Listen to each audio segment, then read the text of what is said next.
So here we are, back on the 600 Shadow, and to be honest, I don't want to do this, but we don't have a choice.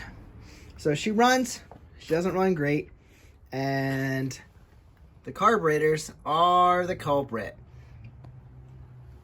I've basically gone through everything else, cleaned the spark plugs. I think they're decent spark plugs and I think they look good, so I may have to take them out and clean them again, but at this point, carburetors need to come out. So, if you watched a previous video, I talked about taking off putting the gas tank back on. This is the fuel shutoff reserve. Basically the petcock, I don't even know what they call it, but this sticks out from below the frame. So when you take the tank on and off, this is in the way. Well, after taking the tank off, putting it back on, I realized you can just remove this. So you don't have to, it doesn't get in the way if you take it off, right? So there's a screw down in the middle. You can see it down in there, Phillips head. Pretty easy. Remove it. Take a long screwdriver, go down in there, loosen up the screw, throw it aside. So that's the first thing you got to do.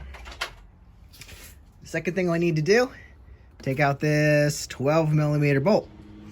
Loosen that up.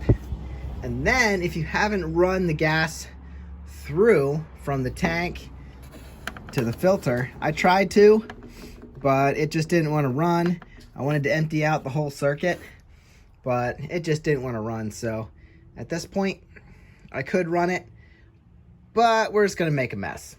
So your easiest bet is to disconnect it right here, let your fuel run out. You can put you could put something underneath there to catch it. Otherwise, it's just going to run out down over there and make a mess. And it's only going to run from your petcock to the hose here. And then you might lose some out of your filter there. Unfortunately, there's not really that much you can do about that if you haven't run it dry.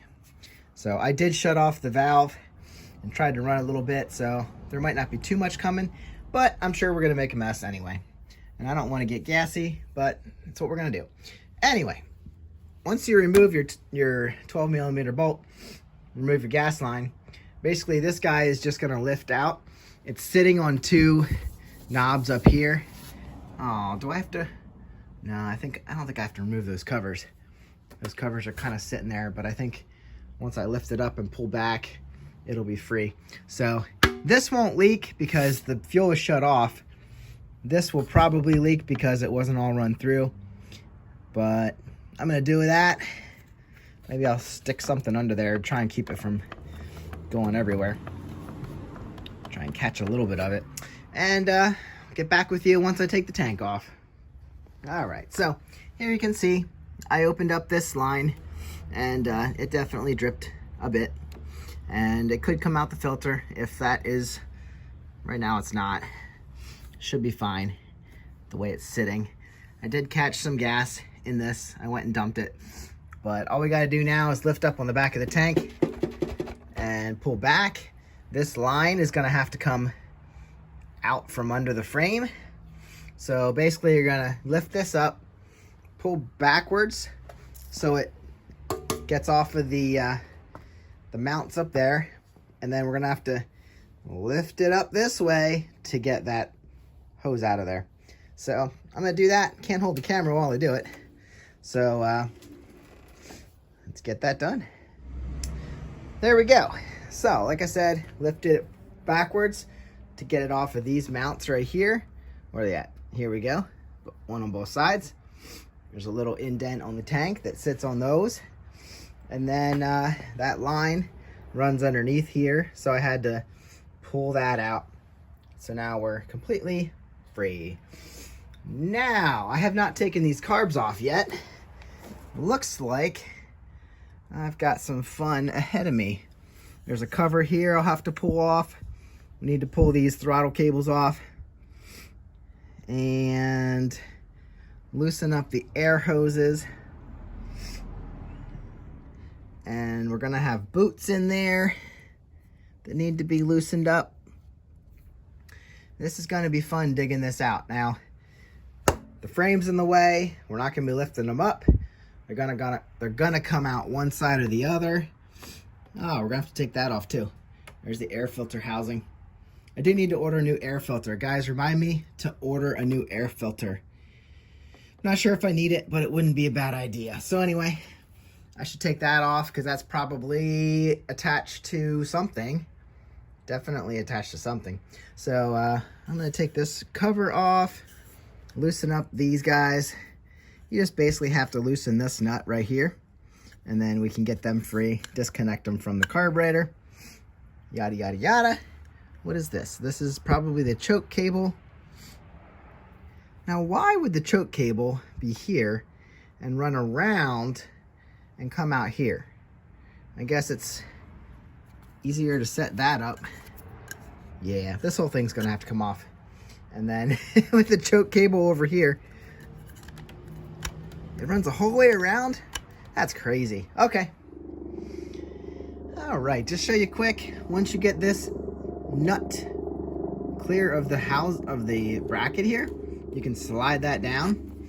Now it's loose, and it's gonna give us a better opportunity to pull it out of here, because this has to come down here and out that little slot right there. Same for the other one. I gotta turn that out more, and then that can slide around. Some different setups, you can take this off easier, like the inline too, like on the Ninja 500. It just seems to be a lot easier than this. But I've never taken off carbs off a V-twin before. Actually, that's not true. I took carbs off the Virago 500 and the Shadow 500. So, but I wasn't trying to preserve anything. I was just removing and making things, getting things off. So anyway, just wanted to show you this.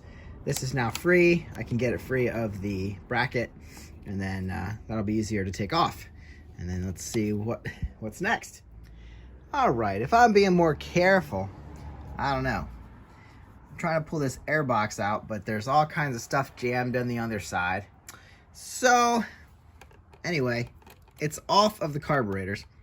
I had to loosen a clamp on either side, obviously. And there's the other air box line or hose. So we are getting to the carburetors. They look really beautiful in that area. Obviously that is not our jets, but this is just crammed in here, as carbs usually are. I think what we're gonna do, these are always easier to take off once you have the carbs loose, because then you can put the carbs anywhere you want, and these are loose, so you can just remove them. I think we're down to the point where I already loosened the carb boots on the other side, on the engine side. So really all I need to do is pry this up from the cylinders and probably break it loose, bring it out this side, and then I can pull the accelerator cables off. Since the choke is actually on the body here, I don't think we even need to remove that. That can stay in place as it wraps around the carburetors. And I think our carbs will be loose. I think I'll have enough room. I did take this air hose off, as long as that stays out of the way. Let's put it up there. Anyway, that's connected to the air box, I think. And all I really need to do is pry this up from the engine, and we'll figure out how to install it later after we clean it up. So I'm gonna grab a big pry bar and wedge it out.